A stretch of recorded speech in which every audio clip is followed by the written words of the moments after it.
नमस्कार, आप देख रहे हैं जन समस्या महाराज। मैं बता दूं आपको कि इसे कुछ न कुछ हम आपके लिए लाते रहते हैं ताकि आपका मनोरंजन होता रहे और जानकारी भी होती रहे आपको। हम आज बता रहे हैं कि 7 ऐसे भारतीय नागरिक जो आज के दौर में बिल्कुल कंगाल हो चुके हैं। आइए जानते हैं वो कौन है 7 भारतीय नागरिक।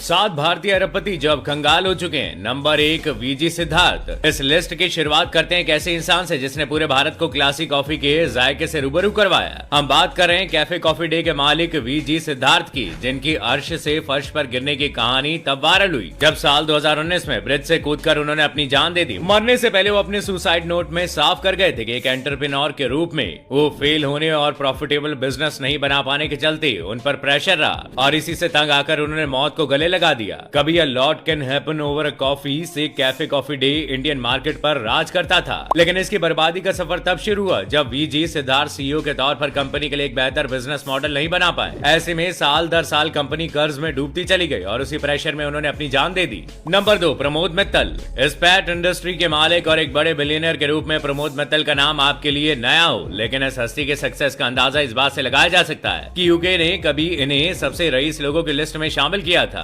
दुनिया के रिचेस्ट स्टील मैग्नेट के भाई होने के नाते इनका एक अलग रुतबा था, लेकिन ये शान शौकत और इज्जत कुछ ही सालों में धुआं हो गई। आलम ये रहा कि लंदन के कोर्ट ने इन्हें खुद दुनिया का सबसे बड़ा बैंकरप्ट बिजनेसमैन घोषित कर दिया। दरअसल मल्टीपल फ्रॉड केसेस के चलते प्रमोद मित्तल के नाम कंट्रोवर्सीज हमेशा से रही, लेकिन ये मुसीबत में तब फंस गए जब साल 2020 में ये नुरगेट इंडस्ट्रीज यूके लिमिटेड के 1348 करोड़ रुपए नहीं दे पाए। अपनी डूबती नैया बचाने के लिए उन्होंने हाथ पांव तो बहुत मारे, लेकिन फ्रॉड केस में इन्हें 2 महीने की जेल की हवा भी खाने को मिली। आज केवल इनकी इनकम ही शून्य नहीं है, बल्कि एक आम जिंदगी जीना इनके लिए मुश्किल हो गया है। नंबर 3, मेहुल चोकसी।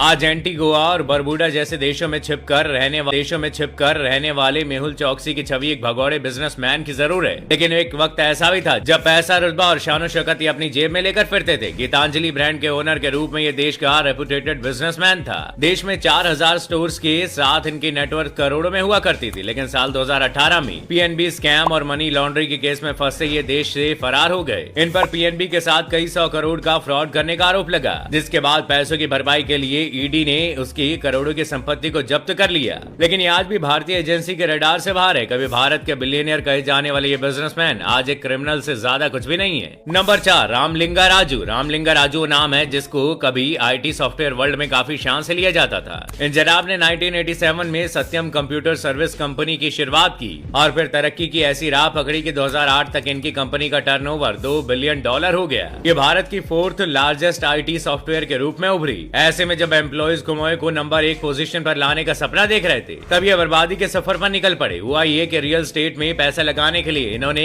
कई सालों तक कंपनी के अकाउंट में प्रॉफिट और रेवेन्यू के आंकड़ों को बढ़ा चढ़ा कर दिखाया। इन्होंने अपने इन्वेस्टर और शेयर होल्डर को काफी समय तक धोखे में रखा और हजारों करोड़ रियल स्टेट में लगा दिए, लेकिन जब इसमें इनका सारा पैसा डूब गया तो ये फ्रॉड पूरी तरह दुनिया के सामने आ गया। ऐसे में साल 2015 में रामलिंगा राजू को फ्रॉड और फंड मैनिपुलेशन के केस में जेल जाना पड़ा। नंबर 5, विजय माल्या। एक इंडियन बिजनेसमैन, राज्यसभा एमपी और सक्सेसफुल किंगफिशर एयरलाइंस के मालिक के रूप में विजय माल्या कभी किंग ऑफ गुड टाइम्स भी कहलाया करते थे। भारत के टॉप बिजनेसमैन की लिस्ट में उनका नाम काफी शान से लिया जाता था। शराब बेचने से लेकर आईपीएल टीम खरीदने तक चारों ओर उनकी शोहरत छाई रहती थी, लेकिन ये सब कुछ छूमंतर हो गया जब विजय माल्या की पॉलिसीज खुद उन पर ही भारी पड़ने लगी। साल 2007 में डेक्कन एयर की दल उन्हें इतनी भारी पड़ गई कि लॉस से उभरने के लिए उन्हें हवाई यात्रा की कीमत बढ़ानी पड़ी और यहीं से किंगफिशर के बुरे दिन की शुरुआत हुई। आलम ये रहा कि विजय माल्या को अपनी डूबती नैया को बचाने के लिए बैंक से कर्ज लेना पड़ा और घाटे के जाल में वो कुछ ऐसा फंसे कि बुरी तरह से बैंकरप्ट हो गए और आखिर में देश छोड़कर फरार भी हो गए। नंबर 6, नीरव मोदी। डायमंड के बादशाह कहे जाने वाले मोदी कुछ साल पहले तक फोर्ब्स बिलियनियर की लिस्ट में अपनी दावेदारी रखते थे।